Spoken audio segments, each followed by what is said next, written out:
तो बच्चों आज से हम स्टार्ट करने जा रहे हैं अपने केमिस्ट्री का अगला चैप्टर जिसका नाम है metals and non metals.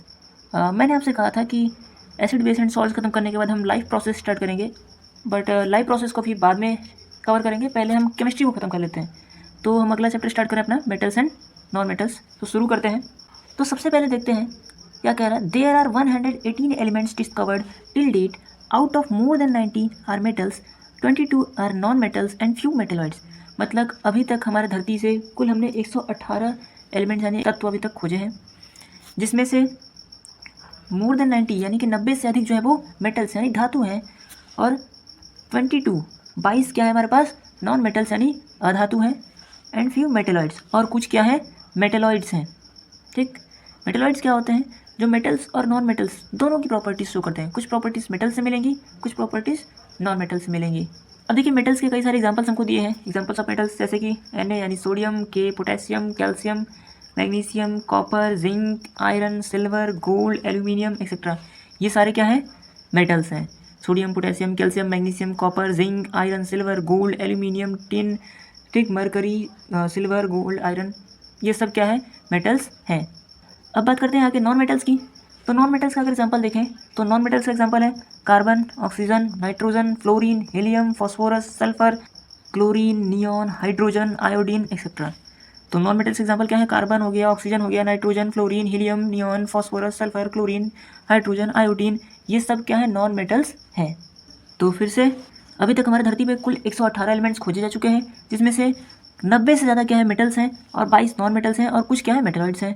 Metals का एग्जांपल दे तो मेटल्स का एग्जांपल है sodium, potassium, calcium, magnesium, copper, zinc, iron, silver, gold, aluminium etcetera. Non metals का एग्जांपल दे तो क्या है? कार्बन है, ऑक्सीजन है, नाइट्रोजन है, fluorine, helium, phosphorus, sulphur, chlorine, neon, hydrogen, iodine इत्यादि इत्यादि, ये सब नॉन मेटल्स हैं। आगे बात करते हैं फिजिकल प्रॉपर्टीज ऑफ मेटल्स यानी कि धातुओं के भौतिक गुण। तो मेटल्स की फिजिकल प्रॉपर्टीज क्या क्या है? पहला, they are solid at room temperature. जितने भी मेटल्स होते हैं वो रूम टेम्परेचर पे सॉलिड यानी ठोस होते हैं। सिर्फ मरकरी को छोड़ के, मरकरी एकलौता ऐसा धातु, एक एकलौता ऐसा मेटल है जो कि रूम टेम्परेचर पे भी क्या होता है? लिक्विड होता है। दूसरा क्या कर रहा है? They are hard except sodium and potassium. यानी जितने भी मेटल्स होते हैं वो हार्ड यानी कठोर, जितने भी धातु हैं वो कठोर होते हैं। ठीक, सोडियम और पोटेशियम को छोड़ के। तो सोडियम और पोटेशियम ऐसे मेटल्स हैं जो सॉफ्ट होते हैं यानी नर्म होते हैं, इतने सॉफ्ट होते हैं कि इनको चाकू से काटा जा सकता है। तीसरा पॉइंट क्या कह रहा है कि they have high melting point, यानी कि मेटल्स का मेल्टिंग पॉइंट क्या होता है? काफ़ी ज़्यादा होता है, यानी कि उनका गलन ताप यानी गलने का, पिघलने का जो तापमान होता है वो बहुत हाई होता है। सिर्फ गैलियम और जर्मेनियम को छोड़ के। ठीक, गैलियम और जर्मेनियम ऐसे मेटल्स हैं जिनका मेल्टिंग पॉइंट बहुत कम होता है। रूम टेम्परेचर पे तो सॉलिड होते हैं, लेकिन अगर टेम्परेचर जैसे थोड़ा सा ज़्यादा हो, जैसे कि 35-40 के आसपास पहुँचेगा तो पिघल जाएंगे। उसके अलावा अगला point, metals are good conductors of heat and electricity, silver and copper are best conductors. मतलब जितने भी मेटल्स होते हैं वो गुड कंडक्टर्स होते हैं इलेक्ट्रिसिटी के और हीट के भी। यानी कि धातु जो है वो विद्युत और ऊष्मा के अच्छे चालक होते हैं, जिसमें अगर सिल्वर और कॉपर की बात करूँ तो ये सबसे बेहतरीन कंडक्टर्स यानी सबसे अच्छे चालक हैं। अगला पॉइंट क्या कह रहा है? दे आर सोनरस यानी कि प्रोड्यूस वाइब्रेटिंग साउंड। जितने भी मेटल्स होते हैं वो सोनरस होते हैं। सोनरस मतलब ये वाइब्रेटिंग साउंड, ठीक, घंटी की टन जैसी आवाज़ होती है ना, ऐसा आवाज़ आता है मेटल्स को हिट करने पे किसी। अगला पॉइंट क्या कह रहा है? They are lustrous, ductile and malleable. यानी जो मेटल्स होते हैं वो लस्ट्रस होते हैं। लस्ट्रस मतलब शाइनी, चमकीले होते हैं, ठीक, चमकदार होते हैं ना मेटल्स। उसके अलावा डक्टाइल होते हैं। डक्टाइल मतलब can be drawn into wire, मतलब मेटल से तार बनाया जा सकता है, इनको तार के रूप में, वायर के रूप में बदला जा सकता है। और मेलिएबल का मतलब क्या है कि they can be beated into seeds, मतलब इनको पीट कर शीट के फॉर्म में यानी चादर के फॉर्म में कन्वर्ट किया जा सकता है। तो फिर से देखते हैं फिजिकल प्रॉपर्टीज ऑफ मेटल्स। तो पहला पॉइंट क्या कह रहा है? They are solid at room temperature except mercury, यानी कि सारे मेटल्स रूम टेम्परेचर पे ठोस होते हैं सिर्फ मरकरी को छोड़ के। They are hard except sodium and potassium, यानी जितने भी मेटल्स हैं वो कठोर हार्ड होते हैं सोडियम और पोटेशियम को छोड़ के। हैव हाई मेल्टिंग पॉइंट, यानी जितने भी मेटल्स हैं उनका मेल्टिंग पॉइंट बहुत ज़्यादा होता है गैलियम और जर्मेनियम को छोड़कर। They are good conductors of heat and electricity, silver and copper are best conductors. मतलब जितने भी मेटल्स हैं वो हीट और इलेक्ट्रिसिटी, विद्युत और ऊष्मा के अच्छे चालक होते हैं, जिसमें अगर बात करें सिल्वर और कॉपर की तो ये सबसे बेस्ट कंडक्टर्स हैं। अगला पॉइंट क्या कह रहा है? दे आर सोनरस यानी प्रोड्यूस वाइब्रेटिंग साउंड। जितने भी मेटल्स धातु होते हैं वो सोनरस होते हैं, यानी कि वाइब्रेटिंग साउंड प्रोड्यूस करते हैं। दे आर लस्ट्रस, ठीक, वो चमकीले होते हैं। दे आर डक्टाइल मतलब कि इनसे तार बनाया जा सकता है। एंड दे आर मेलिएबल, यानी कि इनको पीट के चादर के रूप में बदला जा सकता है। आगे बात करते हैं physical properties of non metals. Non metals की फिजिकल प्रॉपर्टीज। तो पहला, दे कैन बी सॉलिड, लिक्विड और गैस एट रूम टेम्परेचर, यानी कि जो नॉन मेटल्स हैं वो सॉलिड, लिक्विड या गैस हो सकते हैं रूम टेम्परेचर पे। और ब्रोमीन की बात करें तो ब्रोमीन एकलौता ऐसा मेटल, नॉन मेटल है जो कि लिक्विड है। तो नॉन मेटल्स रूम टेम्परेचर पे ही सॉलिड के रूप में भी हो सकते हैं, लिक्विड के रूप में भी हो सकते हैं, गैस के रूप में भी हो सकते हैं, यानी ठोस, तरल और गैसीय तीनों अवस्थाओं में पाए जा सकते हैं। ब्रोमीन एकलौता ऐसा नॉन मेटल यानी एकलौता ऐसा अधातु है जो कि लिक्विड यानी तरल रूप में पाया जाता है। They are generally soft except diamond which is the hardest material on earth. मतलब जो नॉन मेटल्स होते हैं वो जनरली क्या होते हैं, सॉफ्ट होते हैं, यानी कि वो जनरली नर्म होते हैं, डायमंड को छोड़ के जो कि हार्डेस्ट मटेरियल यानी सबसे कठोर पदार्थ है इस धरती का। नॉन मेटल्स यानी जनरली सॉफ्ट हैं, लेकिन डायमंड को छोड़ के जो कि पूरे अर्थ पे पाए जाने वाले सबसे कठोर सब्सटेंस है।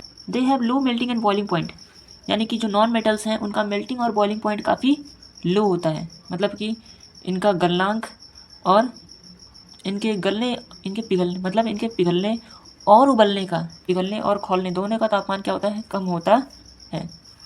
अगला पॉइंट क्या रहा है, they are bad conductors of heat and electricity. Bad conductors of heat and electricity मतलब जितने भी नॉन मेटल्स हैं वो बैड कंडक्टर्स होते हैं हीट और इलेक्ट्रिसिटी के, मतलब कि वो विद्युत के और ऊष्मा के खराब चालक या अचालक होते हैं। सिर्फ ग्रेफाइट को छोड़ के जो कि गुड कंडक्टर है, जो कि एक गुड कंडक्टर अच्छा चालक है। क्यों है इसका जवाब हमें अगले चैप्टर में मिलेगा, कार्बन एंड कंपाउंड्स में।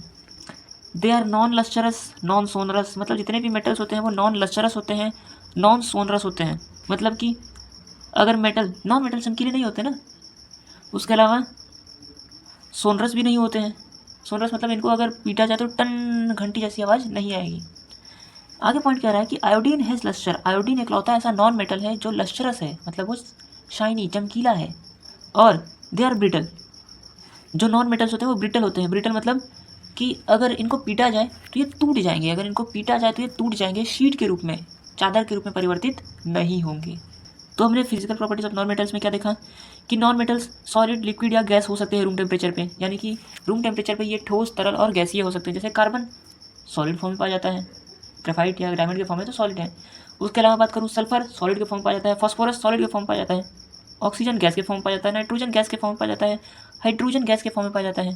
ब्रोमीन एकलौता ऐसा नॉन मेटल है जो कि लिक्विड के फॉर्म में पाया जाता है। नॉन मेटल्स जनरली सॉफ्ट होते हैं, यानी कि वो नर्म होते हैं, डायमंड को छोड़कर, जो कि एकलौता नॉन मेटल है जो कि हार्ड है, बल्कि वो दुनिया का सबसे हार्डेस्ट मटेरियल है। नॉन मेटल्स का मेल्टिंग और बॉइलिंग पॉइंट कम होता है, मतलब कि इनके पिघलने और उबलने का तापमान काफ़ी कम होता है। अगला पॉइंट क्या कह रहा था, bad conductors of heat electricity except graphite which is a good conductor. जितने भी नॉन मेटल्स हैं वो इलेक्ट्रिसिटी के बैड कंडक्टर्स हैं, मतलब कि वो विद्युत के बहुत खराब चालक हैं, सिर्फ ग्रेफाइट को छोड़ के जो कि एक अच्छा चालक है। ये नॉन सोनरस होते हैं, मतलब कि इनमें घंटी जैसी टन वाली आवाज़, वाइब्रेटिंग साउंड नहीं आती है। नॉन लस्टरस है, मतलब चमकदार नहीं होते हैं, आयोडीन को छोड़कर, जो कि लस्टरस है, जो कि चमकदार है। एंड दे आर ब्रिटल मतलब कि ये ब्रिटल होते, मेलिएबल नहीं होते, मतलब इनको पीट के चादर नहीं बनाया जा सकता।